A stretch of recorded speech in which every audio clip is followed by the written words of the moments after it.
Gloria a Dios. Gloria a Dios. ¿Me escuchan, hermanos? ¿Se escucha? ¿Sí se escucha?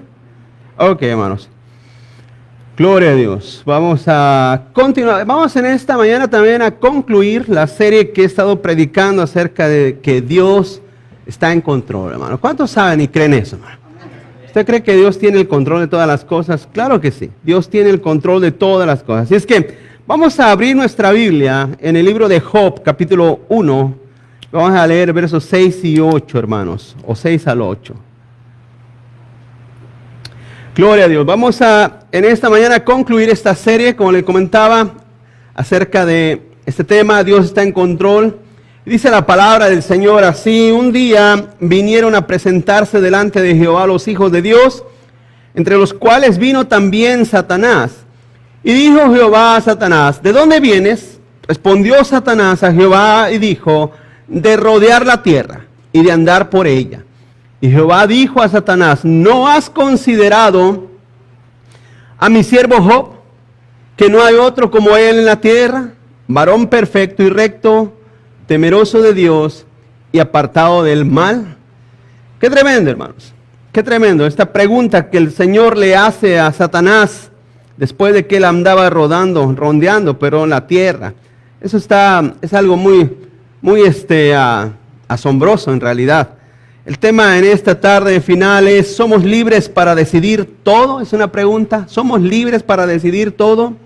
Gloria al Señor. Vamos a orar. Padre, gracias te damos, Señor, porque tú nos has ayudado, nos has dado fuerza, nos has dado siempre el ánimo, Señor, de, Padre, estar aquí, Señor, en este púlpito para predicar tu palabra. Te pido en el nombre de Jesús, bendigas a tus hijos, Padre, a tu pueblo, a tu gente, Señor. Que sea como sea, Señor, los que han podido estar aquí, están aquí, Señor, para honrar y bendecir tu nombre, mi Dios. Te pido en el nombre de Jesús, Señor, que tu palabra, Señor, corra con libertad, no solamente en el corazón dispuesto de tus hijos que están aquí, sino también en aquellos, Señor amado, que no están aquí y que van a ver por otros medios, Señor, esta enseñanza. Te pido bendigas su vida y su corazón, mi Dios, en el nombre de Cristo Jesús, Padre. Amén. Amén y amén. Gloria al Señor. Tome su asiento, hermanos. Vamos a hablar este último tema de esta serie, hablando acerca, la semana pasada hablaba el tema de, también otra pregunta, si Dios es el creador o el que hace el mal, porque mucha gente culpa a Dios, y ya lo explicaba la semana pasada, que en realidad Dios solamente nos abandona a la naturaleza en la cual nosotros vivimos y somos. Somos pecadores y somos inclinados al mal, y Dios simplemente decide dejarnos a esa forma de vida de desobediencia. Y en esta tarde, o en esta mañana, disculpe, vamos a hablar acerca, hermano, de este otro punto, ¿verdad? Que también es un poco difícil quizás de explicar. Así es que le voy a pedir que ponga atención, trate de poner atención lo más que pueda para que usted aprenda y entienda hasta qué grado nosotros tenemos libertad en nuestras vidas. Esa es una de las doctrinas más difíciles de entender, como les decía, es la doctrina del cómo nuestra libertad humana puede ser compatible con la soberanía de Dios. Hay una pregunta: ¿acaso nuestras decisiones diarias pueden obstruir la voluntad de Dios? Ese es un punto, hermano, muy importante que nosotros debemos de entender o asimilar. Hay personas, hay enseñanzas, hay doctrinas, hay iglesias, hay líderes, hay pastores, maestros que enseñan acerca del libre albedrío, ¿verdad? Enseñan la doctrina del libre albedrío, en el cual enseña al ser humano y le enseña a la gente: tú tienes libre albedrío. Y entonces, cuando se enseña esa clase de enseñanza, esa clase de ideología, entonces cuando se presenta el evangelio a la gente, cuando se presenta la muerte y la resurrección de Cristo, entonces se le dice a la gente: bueno, yo ya te presenté el evangelio, pero ahora es tu decisión recibir a Cristo, es tu decisión si le dejas entrar. Eso es un error, eso no es así, hermanos. Dios nos llama a la vida eterna y Él es el que hace la obra de traernos a Él, Entonces, este es un punto muy importante, porque entonces la gente dice y piensa: bueno, yo tengo libertad de hacer lo que sea, y cuando Dios quiera, pues entonces Dios lo hará. Y hay personas que tienen esa clase de ideología, que nuestra libertad puede incluso también estropear los planes de Dios, ¿verdad? Echar a perder los planes de la voluntad de Dios. ¿Cómo es el ser humano, hermano? ¿Cómo es que el ser humano, tiene cada día que tomar decisiones que sean correctas y beneficiosas? Pero en el caso del cristianismo, los cristianos, estas decisiones deben de honrar a Dios, deben no ofender su nombre, deben tener sujeción a su voluntad. ¿Cómo esto se puede? Es una pregunta, ¿cómo esto se puede hacer? ¿Cuántos aquí saben, hermanos, que nosotros tenemos la mente de Cristo? Y eso es muy importante que lo entendamos, porque ahora como personas espirituales tenemos que aprender, tenemos que entender, ¿verdad?, que nuestras decisiones deben de ir de acuerdo a lo que entendemos, a lo que sabemos. Le he explicado en otras ocasiones, por ejemplo, en este país y en cualquier país, pero en este país hay leyes de velocidad, ¿sí o no, hermano? En las carreteras hay leyes de velocidad, ¿verdad? Usted va en la calle y usted mira letreros al lado de la carretera que dice 25 millas por hora, 40 millas por hora, 60, 65 millas por hora. Hay una ley establecida. Ahora, la decisión del humano es decidir correctamente conforme a esa ley. Conforme a esa ley. Si una persona, el límite es 65, pero una persona dice, yo voy a ir a 75, a 80 millas por hora, ¿qué está haciendo esa persona? Está infringiendo la ley establecida. ¿Me explico, hermanos? Escuchen esto. Los seres humanos, el ser humano sin Cristo, todo lo que decide, lo decide mal. ¿Sabe por qué? Porque no hay ley espiritual en su vida. No hay una ley espiritual en su alma que le diga, esta es la medida de velocidad que puedes correr. Pero el cristiano, cuando conoce la ley de Dios, cuando conoce la palabra de Dios, entonces ya no existe ninguna clase de libre albedrío. En primer lugar no existe, pero en segundo lugar no hay en qué avalarse de decir, bueno, yo sé la Biblia, pero puedo hacer lo que quiera. Eso es un error y una mentira, hermanos. Nosotros tenemos una ley a la cual ahora podemos decir, ahora puedo yo correr a la velocidad establecida por Dios. ¿Me estoy explicando, hermanos? Cuando Dios te salvó, dice la Biblia que puso su espíritu en tu vida. Ese espíritu es el Espíritu de Dios, es quien hace que tu vida se regule a la voluntad de Dios, hermanos, a la soberanía de Dios. Así es que nosotros, hermanos, podemos decidir, podemos tomar decisiones en nuestras vidas. Pero quiere que le diga una cosa, hay personas que toman decisiones en sus vidas que están fuera de la voluntad de Dios, que hacen lo contrario a la voluntad de Dios. ¿Por qué? Bueno, simple y sencillamente porque, como le he estado explicando, hermano, se rebelan y van en contra del Señor. Punto número 1, vamos al punto número 1, vamos a sus notas si las tiene. Punto número 1 es, Dios es honrado en nuestras vidas diarias. Dios es honrado en nuestras vidas diarias.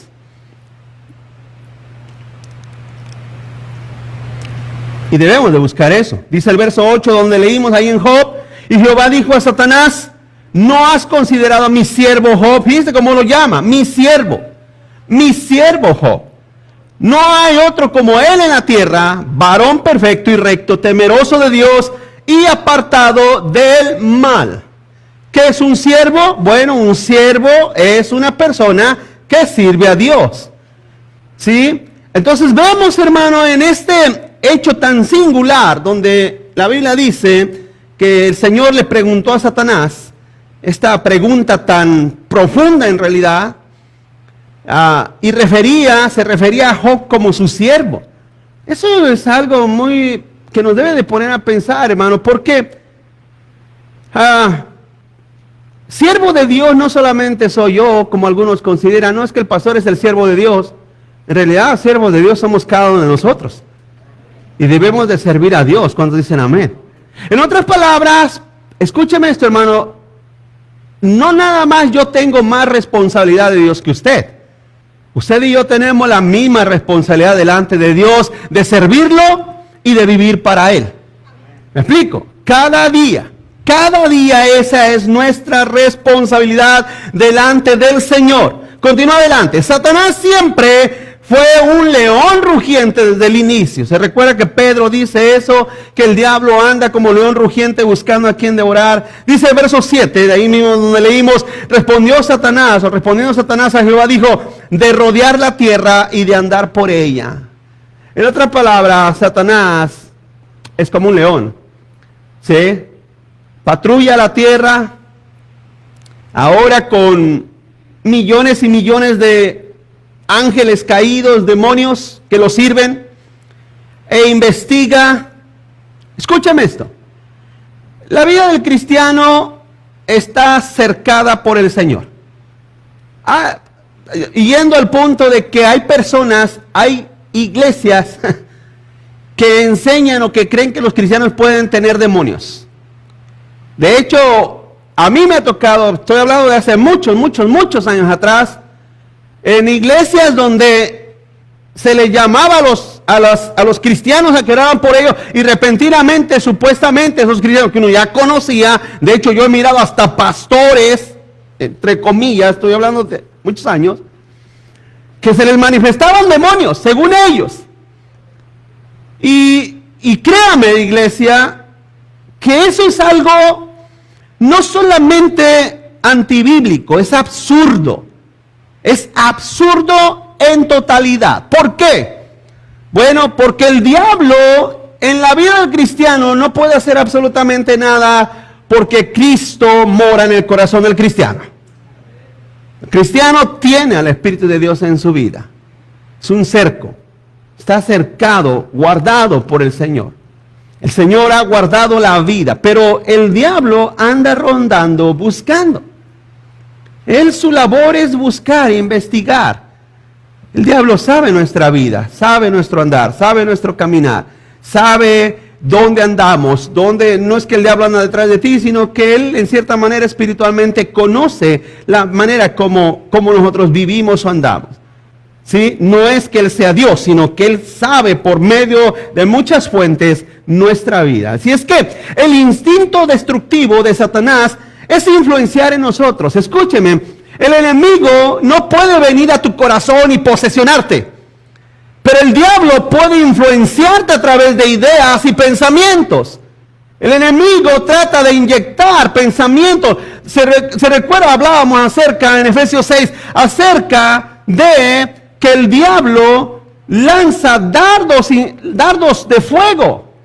¿Por qué? Porque él no puede estar dentro de ti, pero lanza dardos de fuego. Si usted ha visto esas escenas donde los flecheros, los que lanzan flechas, están fuera de la muralla, y desde allá afuera agarran las flechas incendiarias y las lanzan dentro, hermano, de la fortaleza. Esa es la forma como el enemigo trabaja en la vida del cristiano.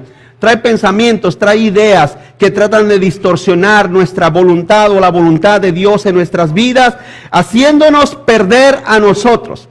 Porque el único que pierde saliéndose de la voluntad de Dios somos nosotros. Somos nosotros los únicos que al desobedecer a Dios sufrimos las consecuencias. ¿Sí? Así es que Dios, hermano, nos deja decidir, pero esas decisiones tienen que estar de acuerdo a la voluntad de Dios. Y tienen que honrar a Dios, hermano. Abre la puerta, por favor, para que se pase el aire para acá. Y tienen que honrar la gloria de Dios. Póngame atención. Por ejemplo, yo en mi casa, en la yarda de enfrente tiene un cerco. Está cercada. ¿Sí? Y mi hijo cuando estaba pequeño, que quería salir a jugar, yo le decía, claro que sí, pero no te salgas del cerco. Aquí te quiero jugar. ¿Quieres que tus amigos vengan, jueguen aquí? En la yarda de enfrente. Yo no era mucho de que el niño andaba 5 casas por allá o se iba y se metía a la casa de fulano. Nunca fuimos así. Pero déjeme decir una cosa, hermanos. De esa misma manera Dios también nos deja decidir y tomar decisiones dentro de su propiedad. ¿Cuántos dicen amén? No fuera de ella. Porque lo que está fuera de ella, cuando mi hijo se salía y ya lo miraba que estaba jugando en la yarda de enfrente, lo llamaba, ven, y lo regañaba, le llamaba la atención. Está mal lo que estás haciendo, no quiero que hagas eso, te quiero jugando aquí, yo no conozco a los vecinos, no conozco a sus niños, te quiero jugando aquí. Y entonces él los llamaba y jugaban dentro de la casa. Déjame decir una cosa, hermano, cuando nosotros tomamos decisiones fuera de la voluntad de Dios, solamente deshonramos a Dios. Y vuelvo a decir, hay mucha gente que tiene esa actitud, ¿verdad? Que Dios nos da permiso en ciertas áreas de nuestra vida para tomar decisiones, ¿verdad? Que lo honren, que le den gloria a Él. Pero como criaturas desobedientes hacemos muchas veces lo que nos da la gana y vivimos como nos da la gana. Y muchas veces, estando en desobediencia, queremos que Dios nos bendiga, ¿sí o no, hermanos? Queremos que Dios nos bendiga, queremos que Dios no aparte su bendición de nosotros. Vamos adelante, continúa adelante. Satanás escucha lo que Dios dice de ti y de mí. Satanás escucha lo que Dios dice de ti y de mí, hermano. Vuelvo a decirle, le dijo el Señor a Satanás en el verso 8, ¿has considerado a mi siervo Job? Eso como que no le gusta al diablo. Eso como que no le gusta al enemigo, a Satanás. Porque es lo mismo. Por ejemplo, allá en Mateo 3:17, dijo el Señor, dijo el Padre acerca de Jesús cuando Jesús estaba bautizando, este es mi Hijo amado en el cual tengo complacencia. En Efesios 6:6 dice, Dios nos llama sus siervos igual que Job. Dice Efesios 6:6, no sirviendo al ojo como los que quieren agradar a los hombres, sino como siervos de Cristo. Fíjense cómo dice, siervos de Cristo de corazón, ¿haciendo qué, hermanos? La voluntad de Dios. Los siervos de Dios son los que hacen la voluntad de Dios, no los que la desobedecen. No los que van en contra de la voluntad de Dios. Así es que, vuelvo a decir, el enemigo sabe, él conoce, y su labor de él es acusarnos. También se le llama el acusador. ¿Cuántos están dicen amén, hermano? Se le llama el acusador. Y entonces, hermano, el Señor nos llama a que seamos siervos de Él. ¿Sí? Y Pablo aquí no escribe solamente a los ministros o a los hombres que muchas veces, porque a veces se tiene siempre ese concepto, ¿no? Oh, es que fulano de tal es un grande siervo de Dios. Pero es una cosa, cada uno de ustedes son llamados a ser siervos de Dios y a hacer la voluntad de Dios. ¿Están aquí conmigo, hermanos? Ustedes y yo somos llamados a ser siervos de Dios.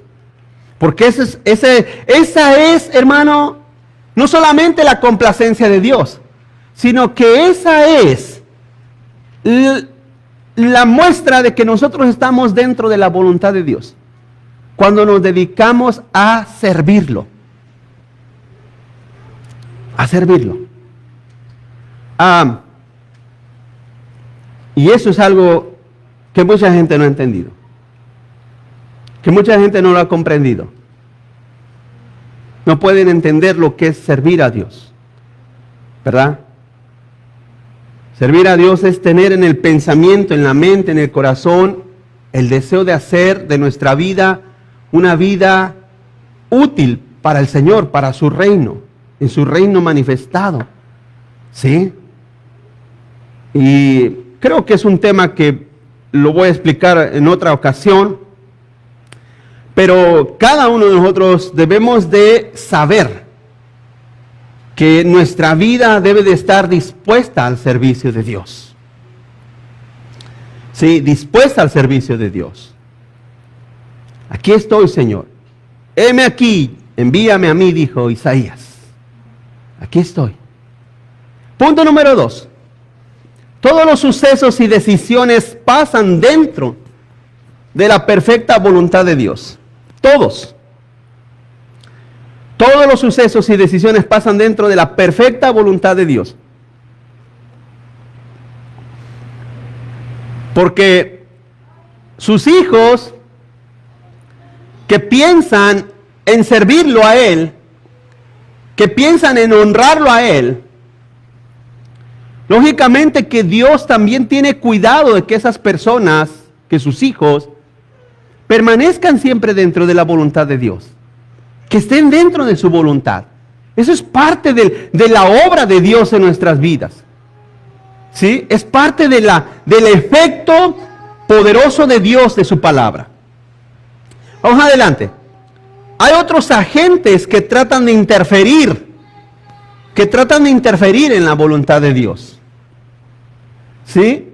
Como le decía, el enemigo va a tratar de que no hagas su voluntad, de que no hagas la voluntad de Dios, de que te sirvas a ti mismo, que te ames a ti mismo, de que vivas para ti. Y ese es el cristianismo de hoy, un cristianismo que vive para sí mismo, que vive y piensa solamente en sí mismo. Y esa es parte de la obra diabólica, de la obra de Satanás. Estás muy ocupado, tienes muchas cosas que hacer, tienes que lograr tus sueños, tú no viniste a Estados Unidos para vivir de pobre, tú viniste a cumplir, a hacer tu sueño americano. Entonces el diablo siempre atacando la mente, el pensamiento de los cristianos. Que actuemos igual que el mundo, que vivamos como ellos, llenos de ambiciones, llenos de avaricia, llenos de decisiones absurdas, decisiones torpes, decisiones sin rumbo. Esa es la voluntad de Satanás. Esa es la obra que Satanás quiere lograr en la vida nuestra. Pero dice la Biblia que Dios guarda en completa paz a aquellos cuyos pensamientos perseveran en Dios. Mi pensamiento, cuando se ha centrado en la voluntad de Dios y en el hacer la voluntad de Dios, David decía muchas veces, hacer tu voluntad me ha agradado, guardar tu ley me ha agradado. El hacer tu obra, el hacer tu ley ha sido mi bendición. David lo demostraba a través de muchos salmos, de muchos pasajes, cómo el vivir para Dios trae una gran satisfacción, hermanos. Y eso es algo que mucha gente que va a las iglesias no lo ha logrado entender, no lo entiende. Yo voy a la iglesia cada domingo y piensan que eso es suficiente, piensan que eso es parte de lo que se hace. Déjenme decir una cosa, que no es así, hermanos. No es así. Pero hay otros, vuelvo a decir, hay otros agentes que tratan de interferir en la voluntad de Dios también. Mire, ahí mismo en ese mismo capítulo, en el verso 9 al 12, vemos que, hermano, Job había sido y es atacado por el diablo. Y Dios le advierte y le dice, bueno, nada más ten cuidado de no matarlo. Pero vemos, hermano, que también hay otras cosas que el enemigo usa para que entren al factor de distraerte de la voluntad de Dios. Dice el verso 17 de ese mismo capítulo. Todavía estaba hablando y vino otro que dijo, otro mensajero. Los caldeos hirieron 3 escuadrones y arremetieron contra los camellos y se los llevaron. Y mataron a los criados a filo de espada y solamente escapé yo para darte la noticia. Fíjense, hermanos. En esto quiero que entendamos esto. Hay por lo menos 3 factores que tratan de influenciar sobre nosotros. Dios, el diablo y ahora los caldeos. Hay 3 factores, 3 fuentes que tratan de influenciar sobre tu vida. La Biblia habla acerca del mundo, la carne y el diablo. 3 factores que tratan y luchan, tratando de influenciar nuestra vida, nuestra persona. Pero aquí mucho tiene que ver también mis decisiones, como hijo de Dios. ¿Sí? Como hijo de Dios. Aquí están la sabiduría de los hijos de Dios que deciden y toman una firme decisión de ser siervos de Dios. Ahora el enemigo, hermano, a través de estos caldeos, trata de influenciar en la vida de Job. ¿Qué quería Satanás? ¿Qué era lo que quería lograr Satanás atacando tanto a Job? ¿Qué era lo que quería? Que Job maldijera a Dios. Que Job renunciara, renegara de Dios. Que Job pusiera en tela de juicio el amor, la gracia y el buen plan de Dios. Ese era el plan de Satanás con Job. Imagínese en 1 o 2 días perderlo todo. Todo. Por eso cuando yo he escuchado de personas que dicen, no, es que yo como Job también sufrimos. No, hay gente que no le llega ni a las chanclas de Job, hermanos. No son nada, nunca se compara a Job. Job es un caso específico, es único. Para que me entiendan, es único. No hay nadie como Job en esta situación. Entonces vemos que el enemigo, hermano, quiere hacer de tu vida, no solamente hacerla a pedazos, sino que quiere que tu corazón se amargue para con Dios. Continúa adelante. Al final de todo, Dios tiene propósitos y designios que deben de honrarlo solo a Él. Deben de honrarlo solamente a Dios. Y esa es la diferencia de los hijos de Dios. ¿Sí? Aquí vemos que el diablo quiere, Satanás quiere que Job deshonre a Dios. Vemos a los caldeos, hermanos, que tratan de dañar la paz de Job. Y Dios desea que su honra y su santidad sean reivindicadas. En otras palabras, también Dios está esperando algo de Job. El diablo está esperando algo de Job. Los caldeos también están esperando algo de Job. Pero Dios también está esperando algo de Job. Y aquí hay algo muy importante. Si Dios te llama a su siervo, si tú te consideras un siervo de Dios, demuéstralo no solamente en tu fidelidad de tu trabajo a Dios, sino demuéstralo en las palabras y expresiones que salen de tu corazón hacia Dios. Tus pensamientos, ¿dónde están tus pensamientos? Constantemente, ¿dónde y en qué están tus pensamientos? Porque ellos deben de honrar a Dios. Y no me estoy refiriendo a malos pensamientos. Me estoy refiriendo que nuestro pensamiento está enfocado en algo, en un plano general. Señor, yo te voy a servir, pase lo que pase, venga lo que venga, pierda lo que pierda, gane lo que gane, te voy a servir. Ese es un pensamiento que me refiero. A ese pensamiento me estoy refiriendo.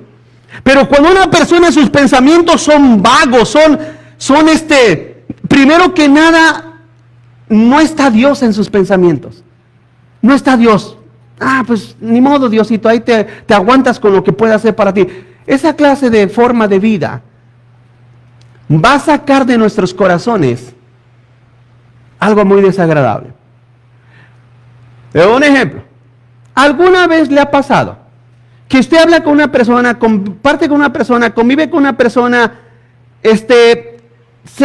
tiene una relación de amistad con una persona, lo conoce, platicamos, nos vemos, hola, ¿cómo estás? Dios te bendiga, trabajamos quizás juntos, X cosa, pero que después, escúcheme, después a los 2, 3 años, de repente esa persona con la cual usted convivía, te saca y te echa en cara algo que tenía en su corazón, que nunca te lo dijo mientras convivían, pero que después salen, no, es que tú me hiciste aquí, oye, pero yo nunca pensé que eso te haya afectado, pero tú lo hiciste.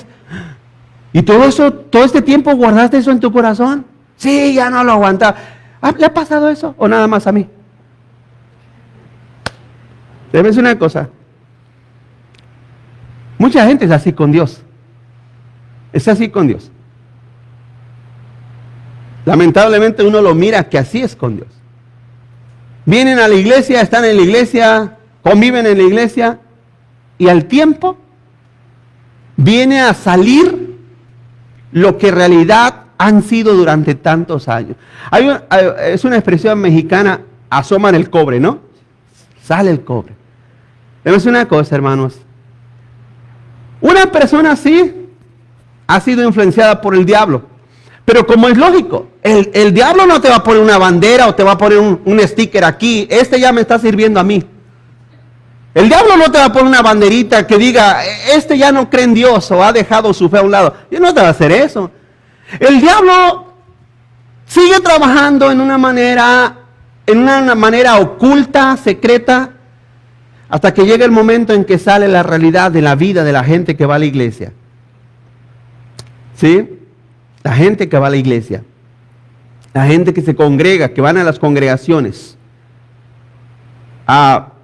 Pero vuelvo a decir, aquí hay un punto muy importante. ¿Por qué? Si hay una pregunta en tu vida, ¿por qué Dios permite todas las cosas? Bueno, Porque a final de cuentas, Dios debe de ser honrado siempre por nosotros. Continúa adelante. ¿Qué sale de un corazón que se sujeta plenamente a Dios, aunque no entienda sus propósitos? ¿Qué sale de un corazón que se sujeta plenamente a Dios, hermanos? Aunque no entienda sus propósitos. Después de que Job se enteró de que sus camellos habían sido robados, si alguna vez te han robado, creo que se siente feo que te roben. Dejaste tu bicicleta afuera y ya no apareció, ya no amaneció, tu carro, no sé. Pero, ¿qué peor noticia que eso? Bueno, hubo otra peor. Hubo otra peor. Los camellos no eran nada. Dice en el verso 20 y 22, de ahí, de ese mismo capítulo: entonces Job se levantó y rasgó su manto y rasuró su cabeza y se postró en tierra. ¿Y qué, hermanos? Y adoró y dijo: desnudo salí del vientre de mi madre y desnudo volveré allá. Jehová dio, Jehová quitó. Sea el nombre de Jehová bendito. En todo esto, léalo conmigo, en todo esto no pecó Job, ni atribuyó a Dios despropósito alguno. ¿Sabe cuándo dijo esto Job? Después de que se había enterado que sus 10 hijos, póngame atención, hermanos, 10 hijos, 7 varones y 3 hembras o 3 mujeres habían sido asesinados en ese mismo día. 10 hijos. Eso, yo creo que eso sobrepasa cualquier límite humano, ¿no, hermanos? ¿Cuántos están aquí? Cualquier límite humano lo sobrepasaría. Pero ahí está lo que Dios esperaba. En esos versos 20 y 21, verso 20 y 22, está lo que Dios esperaba. El diablo estaba esperando una cosa, no le resultó. Los caldeos quizás estaban esperando otra cosa, no le resultó. Dios estaba esperando algo y surgió lo que él esperaba. Esa es la resolución, hermano, de los hijos de Dios. Ahora, póngame atención en esto, hermano. Dios no bajó con Job y le dijo: mira, Job, te voy a quitar tus propiedades, te voy a quitar a tus 10 hijos y te voy a quitar tu salud. Pero quiero que no quiero que te desanimen ni te desalientes, porque yo soy bueno contigo. Dios nunca habló con Job. Simplemente Dios lo permitió. Permitió que eso sucediera. Pero Job, sin saber nada, sin entender nada, glorificó a Dios, hermanos. Exaltó al Señor. Amén. Lo exaltó. Y estas palabras de Job, hermano, son épicas. Son una de las palabras más sobresalientes de toda la Biblia.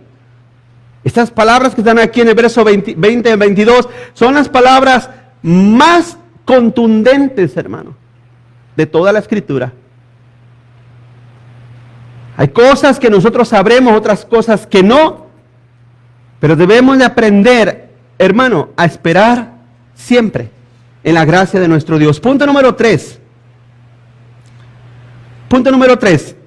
En la voluntad de Dios, todo se acomoda a la perfección, hermanos. Porque nuestro Dios es un Dios de orden, ¿no, hermanos? Por lo tanto, como Él es un Dios de orden, Él no va a hacer desórdenes. Todo está dentro de un orden. Vuelvo a decir, punto número 3. En la voluntad de Dios, todo se acomoda a la perfección. Aunque Dios no tenga la obligación de explicarnos, hermano, ¿sí? Eso que no entendemos, Dios simple y sencillamente nos dice: confíen en mí, confíen en mí. Yo he vencido al mundo, confíen en mí. Aprendan a confiar en mí. Así es que Dios tiene una voluntad. ¿Cuánto lo creen, hermanos? Y esa voluntad se lleva sobre la humanidad y sobre su iglesia, sobre su pueblo. Esa voluntad se rige, se establece como algo que se hará. No como algo que... Imagínense a Dios que diga: bueno, este plan tengo contigo, tengo planes de hacer esto contigo, pero por favor toma buenas decisiones para que mi plan no se eche a perder. Pónganse a pensar que Dios estuviera preocupado por nuestras decisiones.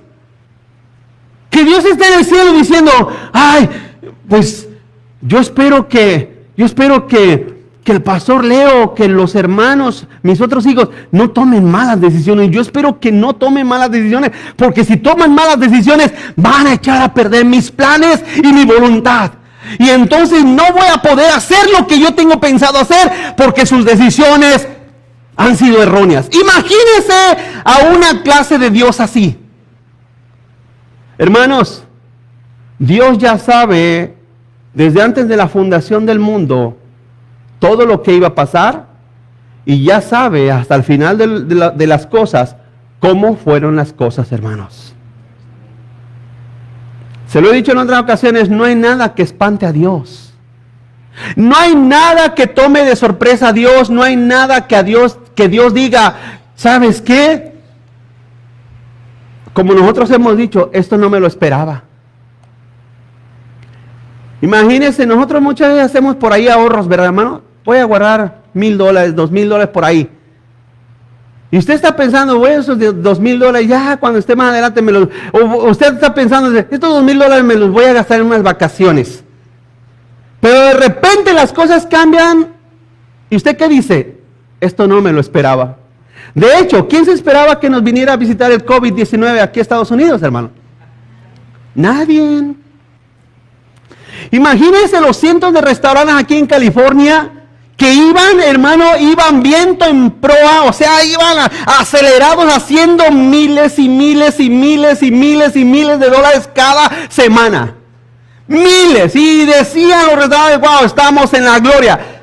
Y vino esta contingencia, cerró todo, y luego por el gobierno que nos tocó aquí en California, desgraciadamente, hermano, muchos de esos negocios se han ido a la ruina. A la ruina. Trabajo de 20, 30 años se han ido a la ruina. Esas personas no esperaban eso. Imagínense a Dios, que Dios está caminando, está haciendo, y de repente, no me esperaba que ustedes fueran a hacer eso. Por eso es que nuestras decisiones, las que hagamos, los únicos que recibimos las consecuencias de nuestras decisiones somos nosotros. Pero también Dios sabe, porque dice la Biblia claramente que Dios conoce a los suyos. Y eso está glorioso. Eso es glorioso, hermanos. Dios conoce a los suyos. Eso quiere decir que los hijos de Dios tienen decisiones. Póngame atención en esto, iglesia. Los hijos de Dios tienen decisiones. Tienen libertad porque somos hijos de Dios. Como les doy el ejemplo de mi hijo, mi yarda no es muy grande, pero ahí era espacio suficiente para que mi hijo jugara. Sacaba sus soldados, sacaba sus carritos, sacaba todos sus juguetes, sacaba su pelota y ahí andaba jugando él contento y feliz, ahí en ese lugar. No le hacía falta nada para que ese espacio era de él. Era suficiente para él. Él no necesitaba una cancha de fútbol, no necesitaba un parque como la montaña mágica, no, allí era suficiente para él. Pero es una cosa, si usted piensa y dice, yo tengo decisiones, claro que sí, pero esas decisiones tómalas dentro del marco de la voluntad de Dios. Y quiero que entiendas esto, te irá bien. ¿Están aquí conmigo, hermanos? Te irá bien. Cuando tú desobedezcas y te salgas de esa voluntad y empieces a tomar decisiones, entonces las consecuencias serán total y absolutamente tuyas, mi amado hermano. Tuyas y de nadie más. Continúa adelante. José es el perfecto ejemplo. José es el perfecto ejemplo, hermanos. ¿Cuántos aquí han leído alguna vez la historia de José? ¿La ha leído totalmente? Quiero renumerar rápidamente la vida de este joven. A José, su padre Jacob, primero lo amaba demasiado. Lo amaba mucho. Su padre lo amó demasiado. Porque lo tuvo en la vejez, dice la Biblia. Jacob le hizo una túnica de colores, lo cual despertó la envidia de sus hermanos. ¿Se recuerda que le hizo una túnica de colores, hermanos? Era una frazada, se la hizo su padre. Después fue secuestrado por sus mismos hermanos, lanzado a un pozo y después fue vendido a los egipcios. Imagínense, por sus propios hermanos. Allá en casa de Potifar, allá en Egipto, sufrió el acoso indebido de la mujer de Potifar. Y la mujer que fue despreciada, lógicamente empezó a ponerle grandes problemas a la vida de José, al grado tal que fue a parar a la cárcel. José allá en la cárcel tuvo una revelación que pudo revelar el sueño de Faraón. Porque Faraón había tenido un sueño, una visión, y no había nadie en que se la pudiera revelar. Y entonces se enteró de que Job descifraba sueños y lo mandó llamar y le dijo: ven, esto soñé, quiero que me digas qué es. Y se lo explicó José, y Faraón le tuvo gran aprecio. Después, hermano, se recuerda que José llegó a tal grado de ser el segundo de Faraón. Imagínense, el vicepresidente de la nación egipcia, el vicepresidente. Lo puso sobre toda su casa, de la cárcel a ser el segundo con más alto mando dentro de Egipto. Después José prevé una decadencia de alimentos y recomienda al faraón guardar alimentos por 7 años. Se recuerda que tuvo una visión de 7 vacas flacas y 7 vacas gordas. Y José le dice a faraón: guarda, durante estos 7 años guarda alimento, porque van a venir 7 años de grande necesidad sobre la tierra. Al grado tal que nadie tenía alimento y tenían que ir a Egipto a comprar y adquirir alimentos, hermano. Después sus hermanos suben a Egipto y finalmente José los identifica. Qué tremendo, qué hermosa historia. La historia de José es una maravilla, hermano. No le podemos llamar fábula, no, es una historia bíblica. Continúa adelante. Dentro de la voluntad de Dios, todo obra para tu bien. Dios dice en su palabra: haz esto y vivirás. Así simple, sencillamente. Haz esto y vivirás. Génesis capítulo 50. Vamos a Génesis capítulo 50, versos 18 y 21.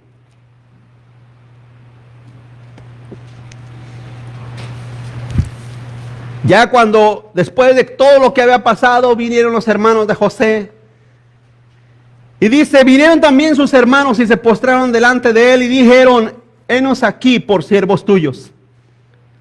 Y él respondió: no teman, ¿acaso yo estoy en lugar de Dios? Fíjense lo que dice el verso 20. Vosotros pensasteis mal contra mí, mas Dios lo encaminó a bien para hacer lo que vemos hoy, para mantener en vida a mucho pueblo. Ahora pues no tengan miedo, yo los sustentaré a vosotros y a vuestros hijos. Y así los consoló y les habló al corazón. Vemos, hermano, aquí cómo los hermanos de Job habían pensado mal, así como los caldeos con Job, así los hermanos de José.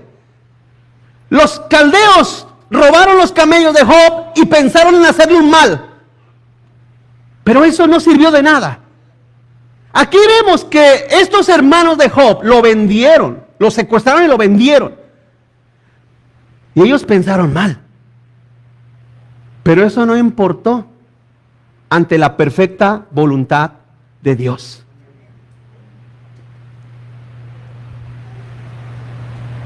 Por eso, cuando nuestras decisiones están dentro de la voluntad de Dios, hermanos, sin importar lo que pase, al final, usted como hijo de Dios va a tener la recompensa de su fidelidad a Dios. No los impíos, no los que se vuelven, no los que apostatan, no los que niegan su fe, ellos no. Solamente los hijos de Dios. Aquellos hijos de Dios que Dios conoce. Dios conoce a ellos. ¿Has visto a mi siervo? Dios te conoce. Escúcheme. Si Job no fuera siervo de Dios, ¿usted cree que Dios diría una mentira? Hermano, ¿sí me entendieron la pregunta? Porque me miran como asustados. ¿Sí me entendieron la pregunta? Dios conoce a Job, ¿verdad? Si Job hubiera sido un Judas, o hubiera sido un cristiano de hoy en día, ¿usted cree que Dios dijera, ves a mí? ¿Usted cree que Dios mentiría, pues? No. Si Job fuera una persona que no fuera siervo, Dios jamás diría, conoce a mi siervo. ¿Por qué? ¿Sabes por qué? Porque el diablo también conoce a Job. ¿Me explico? Entonces, sabría Job, oye Dios, ¿por qué mientes? Job no es tu siervo, es el más infiel de todos, él no es tu siervo. Qué tremendo. De la misma manera, hermano, cuando Dios te llama a su siervo, su sierva, que de hecho, a algunos quizás no les cae ni el 20 de decir, oye, yo seré siervo de Dios.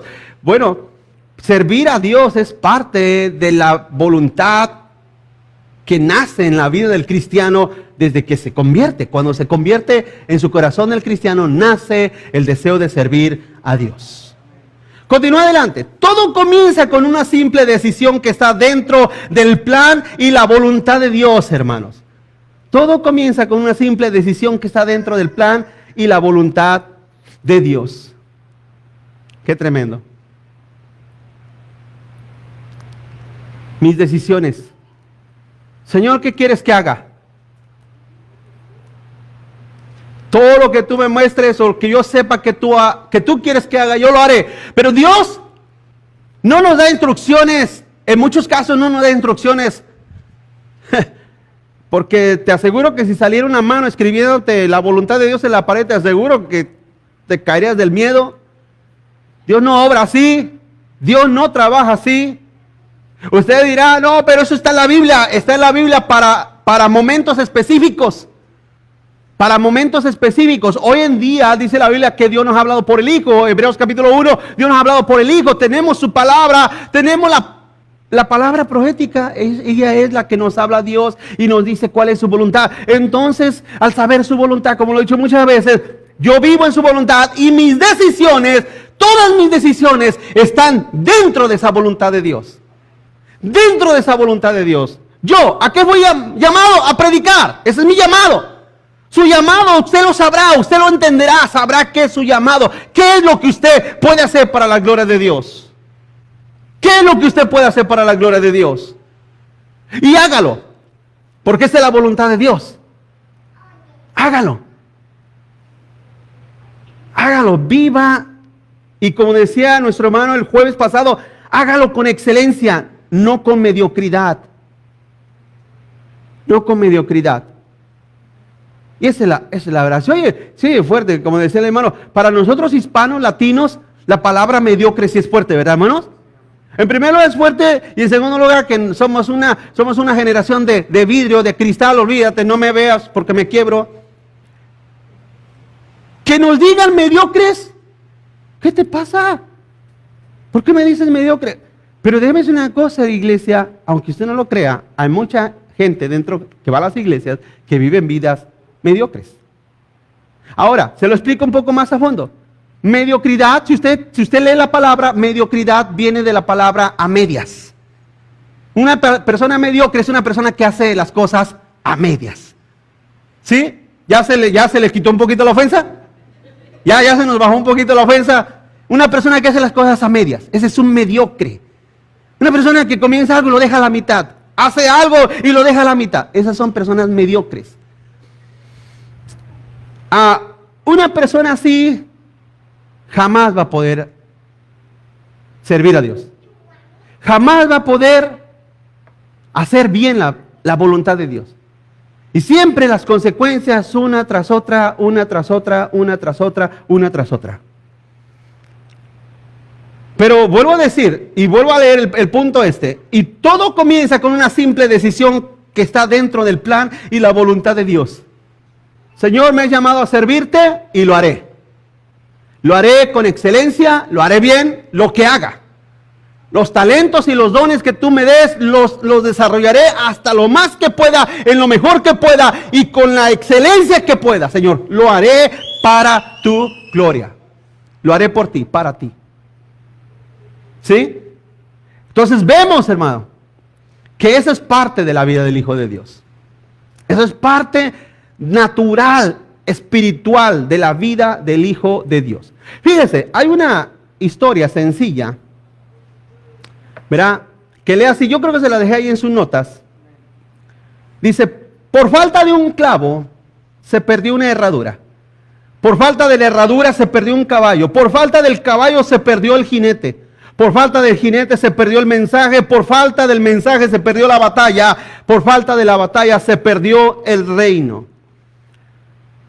¿Por qué se perdió el reino? Por haber perdido un clavo. Por haber perdido un clavo.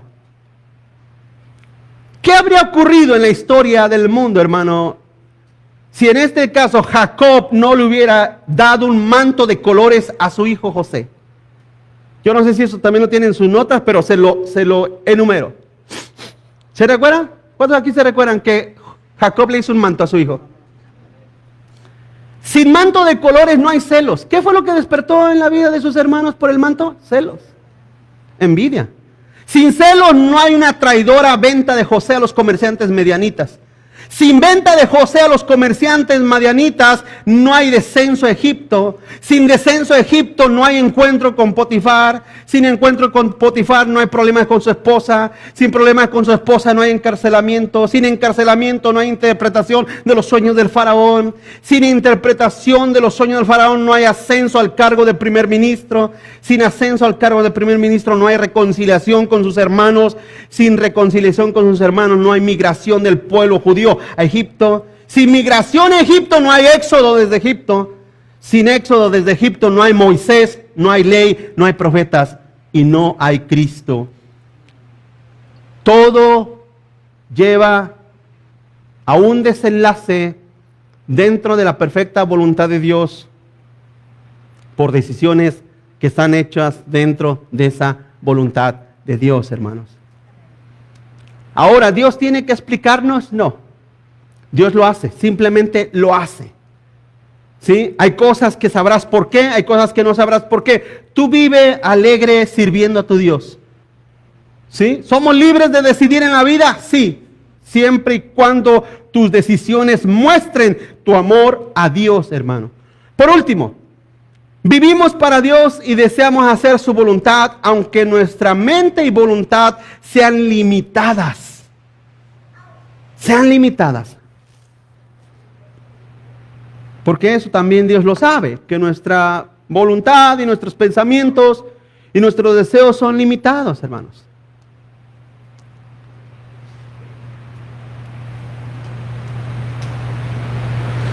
Vamos a terminar con un sabio consejo en Eclesiastés 9:10.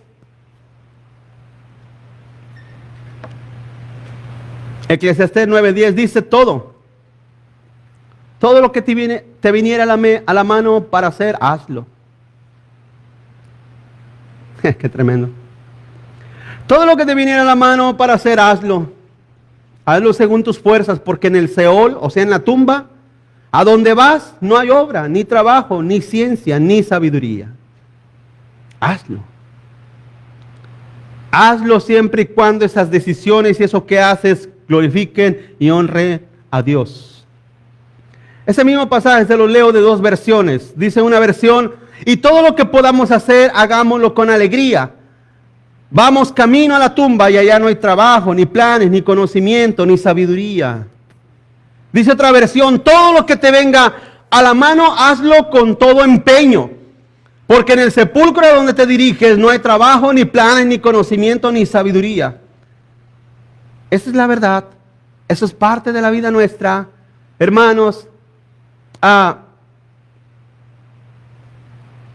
tu vida solamente vale y cuenta lo que haces para Dios. Lo que hagas para Dios. Todo lo demás, te lo digo con plena certeza y plena franqueza, todo lo demás no tiene ninguna recompensa eterna. Nada. solamente lo que tú vives y haces para la gloria de Dios. Nosotros no sabemos qué Dios desea más de lo que está escrito en su palabra. Si hacemos eso con alegría y amor a Dios, entonces estamos en su voluntad. Y quiero que entienda esto. La voluntad de Dios, estar en la voluntad de Dios, es lo que nos trae las bendiciones a nuestra vida, a nuestro corazón, a nuestra alma. Hay cosas que sabrás el por qué, pero otras no. Tú vive en alegría con tu Dios. Y termino preguntando, ¿somos libres de decidir? Sí, siempre y cuando tus decisiones honren a Dios. Honren a Dios. Así es que termino diciendo, como he dicho en otra ocasión a través de esta serie, usted se preocupa por qué va a vestir, qué va a comer, eso no importa nada. No importa en lo absoluto. No importa en lo absoluto dónde usted va a comer, qué va a vestir, nada de eso importa. Lo que importa es todo aquello que afecta su relación con Dios y la voluntad de Dios sobre su vida. Somos siervos de Dios y debemos de aprender a vivir para Él. Amén, hermanos. Debemos de aprender a vivir para Él. Le voy a invitar que se ponga de pie conmigo. Póngase de pie conmigo, iglesia.